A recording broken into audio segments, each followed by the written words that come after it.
বাংলাদেশের ঘরে ঘরে এখন অনেক গেমার এবং এডিটর। এইরকম গেমারদের অথবা এডিটরদের মেন অস্ত্র হচ্ছে পিসি বা ল্যাপটপ। ডেস্কটপ কম্পিউটার অথবা ল্যাপটপ আপনার যত ভালো হবে আপনার কাজের গতিও ঠিক তত বাড়বে, এবং এইখানে অনেকেই ল্যাপটপ প্রেফার করে। তবে যদি 65,000 টাকার একটা ডেস্কটপ কম্পিউটার এবং 65,000 টাকার যদি একটা ল্যাপটপের সাথে কম্পেয়ার করা যায়, তাহলে অবশ্যই উইন হবে একটা ডেস্কটপ কম্পিউটার। তো যারা এডিটিং এবং গেমিং এই দুইটাই কাজ করবেন তাদের প্রয়োজন অলরাউন্ডার পিসি। কিন্তু এই অলরাউন্ডার পিসি বিল্ড করতে গেলে বাজেটটা অনেক বড় একটা ভূমিকা পালন করে। আজকে আমরা গেমার এবং এডিটরদের লক্ষ্যে একটা পিসি বিল্ড করব। আর এই রকম বাজেট পিসি বলতে আমরা প্রসেসরের উপরে খুব পাওয়ারফুল একটা প্রসেসর নিব এবং জিপিইউর দিক থেকে একটু লো রেঞ্জের জিপিইউ নিব। আর এই জিনিসটা করার কারণ হচ্ছে আমরা যেন খুব ভালোভাবে যে কোনো কাজ খুব সুন্দরভাবে করতে পারি। আমরা এই বিল্ডে যে কম্পোনেন্ট গুলো ইউজ করছি সেই কম্পোনেন্ট গুলো বাজার ভেদে প্রাইস কম বেশি হতে পারে। চলুন বিল্ড শুরু করা যাক। আপনাদের মাঝে থাকবো আমি প্রশান্ত, আপনারা দেখছেন ম্যাকাও কম্পিউটার। এই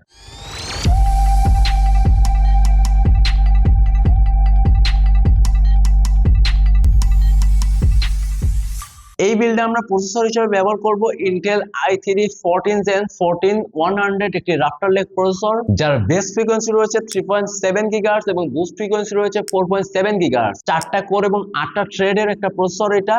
টিডিবি রয়েছে 110 ওয়াট এবং এটা র্যামের ক্ষেত্রে DDR5 এ 4800 মেগাহার্টজ এবং DDR4 এ 3200 মেগাহার্টজ এর র্যাম সাপোর্ট করে। আর এই প্রসেসরে ইন্ডিকেটেড একটা গ্রাফিক্স রয়েছে যেটা ইন্টেলের তরফ থেকে ইন্টেল এইচডি গ্রাফিক্স 730। যদিও এই প্রসেসরে যে ইন্ডিকেটেড গ্রাফিক্স রয়েছে সেই গ্রাফিক্স দিয়ে আমরা টুকটাক কাজগুলো করে নিতে পারতাম, বাট আমরা এই বিল্ডে একটা গ্রাফিক্স কার্ড ইউজ করব। আর এই গ্রাফিক্স কার্ডটা ইউজ করার কারণ হচ্ছে যে আমাদের পারফরম্যান্স যেন এক্সট্রিম লেভেলের হয়। এখন আমাদের বাজেট একবারে 20 টাইট, এই জন্য আমরা বাজেট কমানোর জন্য আমরা কিন্তু 13 জেন বা 12 জেনের প্রসেসর ইউজ করতে পারতাম, কিন্তু যেহেতু আমাদের প্রসেসরের পারফরম্যান্সটা একবারে হাই রেঞ্জ হতে হবে এই কারণে আমরা প্রসেসরকে কোনো কম্প্রোমাইজ করতে পারিনি। এটার প্রাইস এখন 14,500 টাকা এবং ওয়ারেন্টি রয়েছে 3 ইয়ার। সিপিইউ কুলার হিসেবে ব্যবহার করছি আমরা ডিপ কুলের AG 400+। এটার ম্যাক্স আরপিএম পাবেন 2000 RPM। এটার সাপোর্টেড সকেট হচ্ছে LGA 1700, LGA 1200, LGA 1151, LGA 1150, LGA 1155 এবং AMD তরফ থেকে AM4 এবং AM5।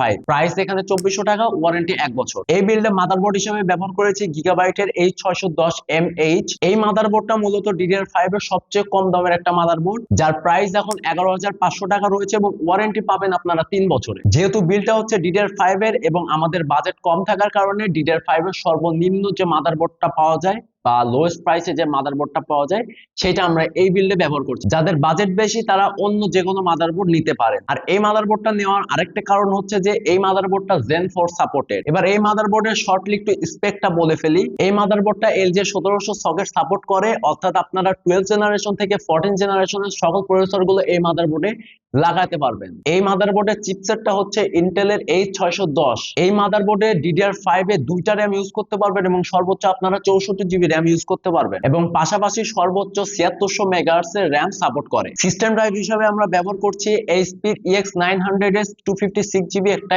NVMe M.2, যার রিড স্পিড রয়েছে 2000 MB per second, right speed রয়েছে 1300 MB পার সেকেন্ড। এটার প্রাইস এখন 3200 টাকা এবং অফিসিয়াল আপনারা ওয়ারেন্টি পাবেন 3 বছরে। মাদারবোর্ডে Zen 4 স্লট থাকা সত্ত্বেও আমরা এখানে Zen 3 SSD ব্যবহার করছি কারণ আমাদের বাজেট একেবারেই কম। এই বিল্ডের র্যাম হিসেবে আমরা ব্যবহার করছি Kingston Fury Beast 16GB 5600 megahertz 8GB single stick, যার প্রাইস 7200 টাকা রয়েছে এবং ওয়ারেন্টি লাইফ টাইম। এই বিল্ডে জিপিইউ হিসেবে ব্যবহার করছে PNY Z4 GTX 1650 4GB dual ফ্যানের একটা গ্রাফিক্স কার্ড, যার দাম 18,000 টাকা এবং ওয়ারেন্টি 3 বছরে। বাজেট একটু বেশি থাকলে আপনারা Intel ARC 750 কার্ডটা নিতে পারেন, তবে সেইখানে ড্রাইভার ইস্যু চলছে, তো ওইটা ঠিক হওয়ার পরে ওইটা নিতে পারেন। আর বাজেটের দিক থেকে এনভিডিআর কার্ড নিতে চাইলে PNY এর এই কার্ডটা যথেষ্ট ভালো। পাওয়ার সাপ্লাই হিসেবে ব্যবহার করছি গিগাবাইটের P550B 550 ওয়াটের 80+ ব্রোঞ্জ সার্টিফাইড একটা পাওয়ার সাপ্লাই। এটাতে মূলত 120 mm এর হাইড্রোলিক বিয়ারিং এর ফ্যান ইউজ করা হয়েছে। আর এটা একটা নন মডিউলার পাওয়ার সাপ্লাই। এর থেকে কম দামে অনেক 550 ওয়াটের পাওয়ার সাপ্লাই রয়েছিল, কিন্তু কোনো রিস্ক ছাড়া যে পাওয়ার সাপ্লাইটা আমাদের ভালো সার্ভিস দিবে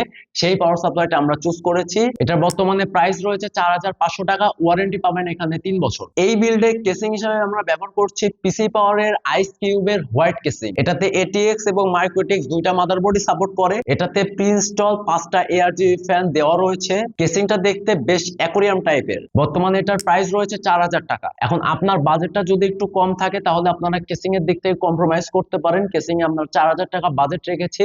আপনারা চাইলে 2500 বা 3000 টাকা রাখতে পারেন। এই পিসিটা যদি আমরা ইন্ডিভিজুয়াল প্রাইস হিসাব করি তাহলে দাঁড়ায় 65,300 টাকার আশেপাশে। তবে ম্যাকাও কম্পিউটার থেকে আপনারা নিলে শুধুমাত্র 65,000 টাকা নিতে পারবেন, আর সাথে রয়েছে 5% ডিসকাউন্ট। যাই হোক, যারা 65,000 টাকায় প্রোডাক্টিভ কাজ এবং গেমিং এর জন্য একটা পিসি বিল্ড করার চিন্তা ভাবনা করছেন, তাদেরকে আজকের এই ভিডিওটা অনেক হেল্প করবে। ম্যাকাও কম্পিউটারের অল ডিটেলস ডেসক্রিপশন বক্সে দেওয়া আছে। দেখা হবে আগামী ভিডিওতে। সবাই ভালো থাকবেন, ধন্যবাদ।